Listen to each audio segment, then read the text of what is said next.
جو ایران نے جس طرح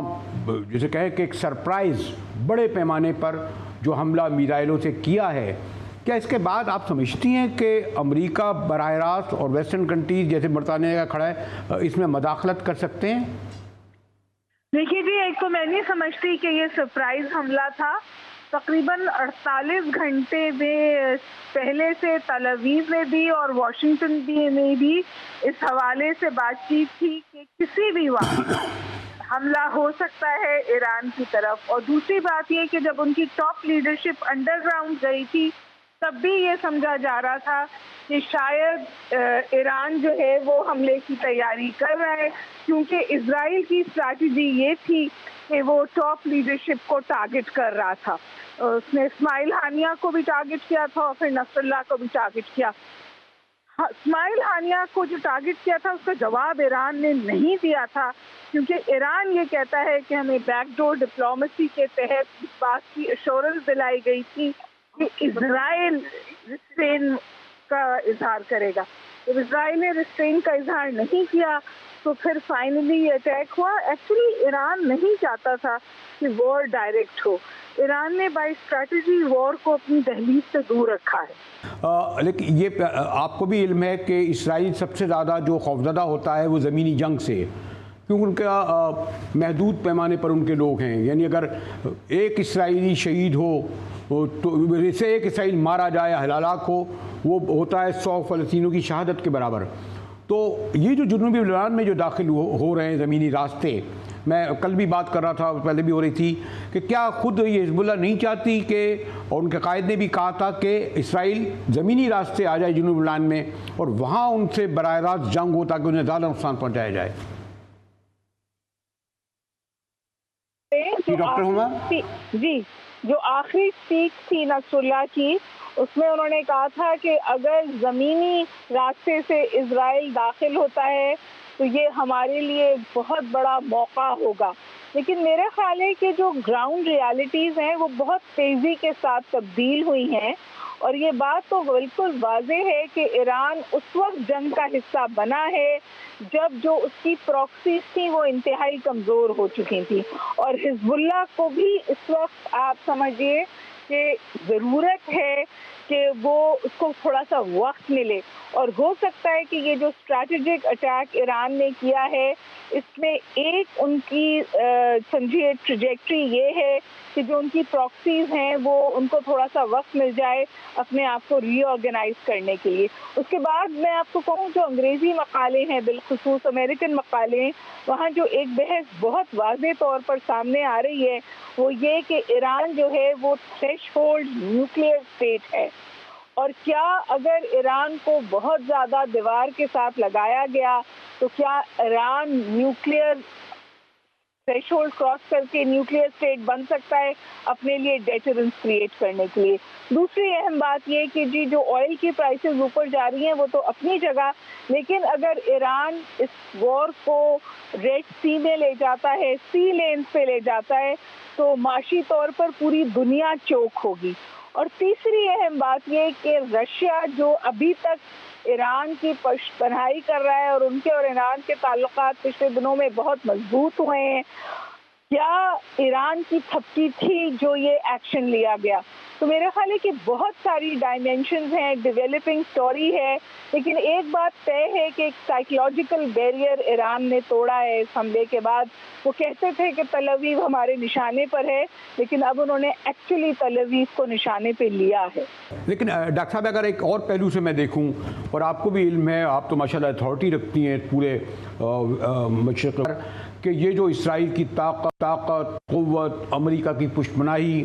ان کا ایگریشن کہ ایران میں جا کر انہوں نے اسماعیل ہانیہ کو مارا، کچھ نہیں ہوا، پھر ابھی یہ جو شہادت حزب اللہ قائد کی، کہ سب سے بڑھ کر بات یہ ہے کہ کوئی جمال عبد الناصر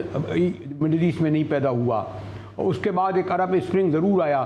یہ جو اگر جنگ طویل ہوتی ہے تو آپ یہ سمجھتی ہیں کہ یہ جو بادشاہ تھے ہمارے، سعودی عرب ہو، یو اے ای ہو، یہ تو فلسطین جنگ سے پہلے باقاعدہ سفارتی تجارتی تعلقات بڑھا چکے تھے، کیا ہم یہ سمجھیں کہ جنگ جیسے جیسے آگے بڑھے گی ویسٹ میں تو مظاہرے ہوتے ہیں، کیا ہم توقع رکھیں کہ عراق ہوا یا یمن ہوا یا جارڈن ہوا، پھر بہرحال قطر ہوا، یہاں تو اچھے بہت سارے ممالک، جہاں ایک ایجپٹ کو بھی میں شامل کر لوں، کہ کوئی اس طرح کا ان کا رد عمل اگر وہ سڑکوں پر نکلتے ہیں اور وہ اپنے بادشاہوں پر اور اپنے حکمرانوں پر دباؤ ڈالتے ہیں کہ وہ اسرائیل کے خلاف اس جنگ میں شامل ہوں، کیا اس کے امکانات ہیں ڈاکٹر ہما بقائی؟ دیکھیے، میں نہیں دیکھتی اس کے امکانات. اس کی دو وجوہات ہیں. پہلی وجہ تو جو پولیٹیکل پیراڈائم ہے مڈل ایسٹ کا، وہ اس طور کی گوئنگ اگینسٹ دا اسٹیٹ کی اجازت نہیں دیتا. اور شاید اس سے بھی اہم بات یہ ہے کہ جو مڈل ایسٹرن پاورز ہیں، آپ نے بالکل بجا کہا کہ وہ تو بالکل ایک ڈپلومیٹک ریکگنیشن کے تھریش ہولڈ پہ کھڑی تھی اسرائیل کے لیے. اگر 7 اکتوبر کا واقعہ نہ ہوتا تو پیلسٹائن کا ایشو ختم ہو گیا تھا. پہلے ہی اسرائیل نے پیلسٹائن عرب ایشو کو پیلسٹائن اسرائیلی ایشو بنا دیا تھا، اور اس کو انہوں نے مزید شرنک کیا تھا یہ کہہ کے یہ جو ابھی جنگ ہوئی ہے یا جو ابھی کانفلکٹ ہے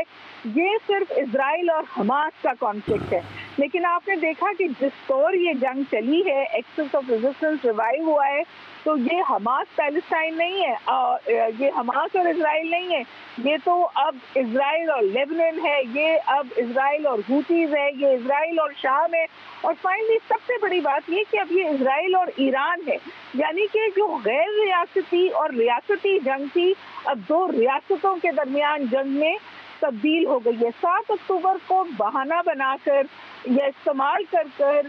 اسرائیلی پرائم منسٹر اپنی سیاسی بقا بھی چاہتے ہیں اور ایکسس آف ریزسٹنس کو بھی ختم کرنا چاہتے ہیں. اس کے ساتھ ساتھ انہوں نے بہت کلیورلی،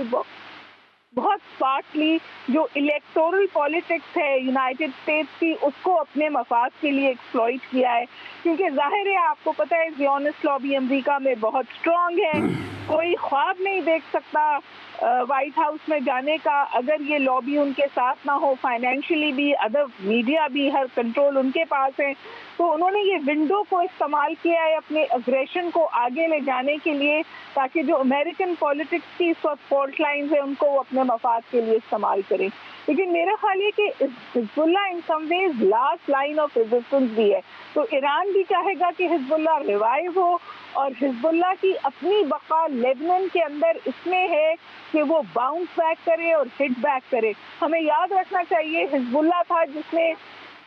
لبنان سے اسرائیل کو نکال باہر کیا تھا. 2006 میں انہیں لبی نوز دی تھی. تو حزب اللہ کے لیے بہت نفرت ہے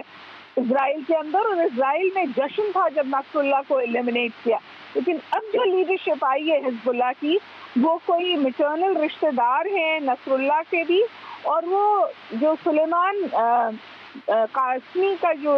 ایلیمنیشن کی تھی، جو ایرانین کمانڈر تھے، ان کے بھی رشتہ دار ہیں. تو ان سم ویز نئی لیڈرشپ کے ساتھ حزب اللہ ایران سے اور قریب ہو گیا ہے. اور میرا خیال ہے کہ دے ول باؤنس بیک، کیونکہ جو ان کا ہٹنگ کیپبلٹی ہرٹ ہوئی ہے وہ ان کے ریسنٹ بائز تھے، کیونکہ ریسنٹلی ان کی لائنز اور رینکس کو اسرائیل نے پینیٹریٹ کیا تھا. ابھی بھی ان کے پاس بہت ہٹنگ کیپیسٹی اور کیپبلٹی ہے. اس جنگ کو آپ، کیونکہ میں نے جیسے کہا کہ جو جنوبی لبنان میں یعنی زمینی راستے سے اسرائیل داخل ہوئے ہیں، یہ پتہ نہیں کہاں تک جائیں گے، کیا مشرق وسطیٰ میں یا دیگر اس کو پھیلتا ہوا دیکھ رہے ہیں، یا ایران نے جواب دے دیا اسرائیل ایک اور حملہ کرے، یا کس طرح اس کو، اگر میں بہت کنکلوڈنگ آپ سے اسپیسیفک پوچھوں؟ اگر ابھی بھی اسرائیل ریسٹرین نہیں کرتا اور جو قوتیں پشت پناہی کر رہی تھیں اور رائٹ آف سیلف ڈیفینس کی باتیں کر رہی ہیں وہ کھل کے سامنے آتی ہیں، تو پھر گلوبل صف بندی ہو جائے گی. یعنی پھر آپ کو جو طاقتیں ایران کے ساتھ ہیں وہ بھی کھل کر سامنے آئیں گی، کیونکہ اس طور تو چل نہیں سکتا. دوسری اہم بات یہ کہ بالکل بجا کہا نصر صاحب نے، پوری کوشش تھی کہ پیلسٹائن کاز کو ختم کر دیں. تو پیلسٹائن واقعی اپنی جان خون دے کر انہوں نے پیلسٹینین کاز کو ریوائیو کیا ہے. اور تیسری انتہائی سب سے اہم بات وہ یہ کہ حزب اللہ کمزور پڑی ہے، حزب اللہ ختم نہیں ہوئی، اور ان کے اندر ہمیشہ یہ ریزیلینس رہی ہے کہ وہ باؤنس بیک کریں گے.